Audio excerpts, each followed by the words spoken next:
Leave aside the particulars of this month's Brexit drama, Theresa May's dance moves, Boris Johnson's attacks on May's plan, and the latest warnings from European capitals. It's time to brace for Brexit.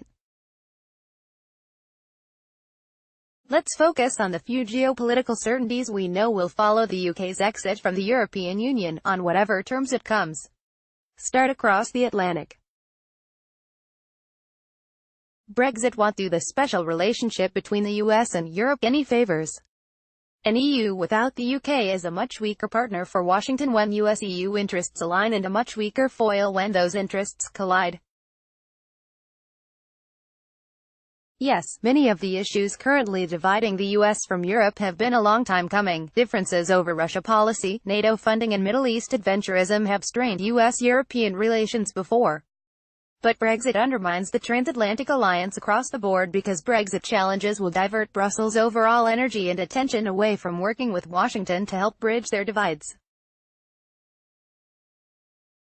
The UK will be weaker, as well, in a post-Brexit world. It will need its partnership with the US more than ever, especially as London's standing as a global banking center diminishes. If there is one person who understands leverage, it's US President Donald Trump, who will have a lot more negotiating leverage with the UK when it comes time to negotiate a one-on-one trade deal.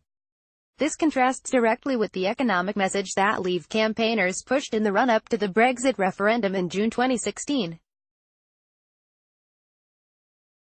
According to the Brexiteers, a UK unshackled from Brussels would give Downing Street more freedom to pursue new commercial ties with a broadly diversified set of partners, including rising China. But Beijing, like Washington, will see a Britain that looks less unshackled than simply isolated. Britain accounts for just 13.6% of China's current trade with the EU.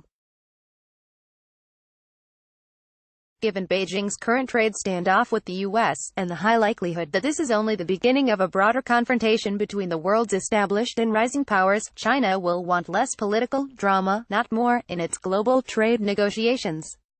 China has said it's open to begin detailed negotiations over a trade deal with the UK once the Brexit process is complete, but the uncertainty of Britain's post-Brexit economic and financial position will continue for many years, leaving China more cautious about long-term commercial commitments with the UK. Brexit will further fragment a global political system that's already fracturing. Ian Bremmer: things don't look much better on the foreign policy front, another area where Leave proponents argued the UK would be better off going it alone.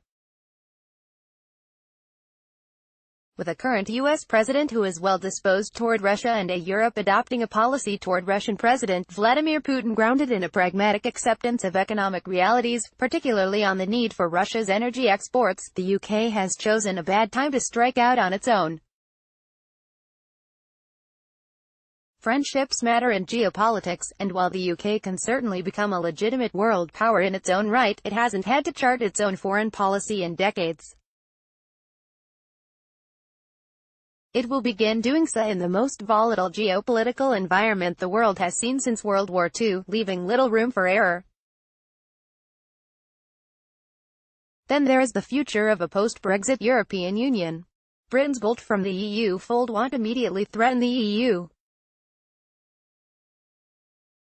In fact, the hot mess in British politics has certainly helped dampen enthusiasm that some in other EU countries might have for an exit of their own. But over the longer term, a weaker Europe deprived of one of its most dynamic economies will lose a bit of luster on the international stage. Britain's departure will certainly empower France and Germany to try to lead more forcefully on deeper European integration, but it's far from certain that's a winning proposition for the EU over time, given resistance of various kinds in southern and eastern Europe. Finally, when it is complete, Brexit will slow the momentum of trade integration that has done so much to create a global middle class and lift hundreds of millions from poverty around the world. In short, this will be the biggest win to date for country-first populism. Brexit will further fragment a global political system that's already fracturing, and it will generate greater friction in global markets. Today's conflicts among the world's great power are fought over trade and investment. The achievement of Brexit will mark a milestone toward a much more contentious international order.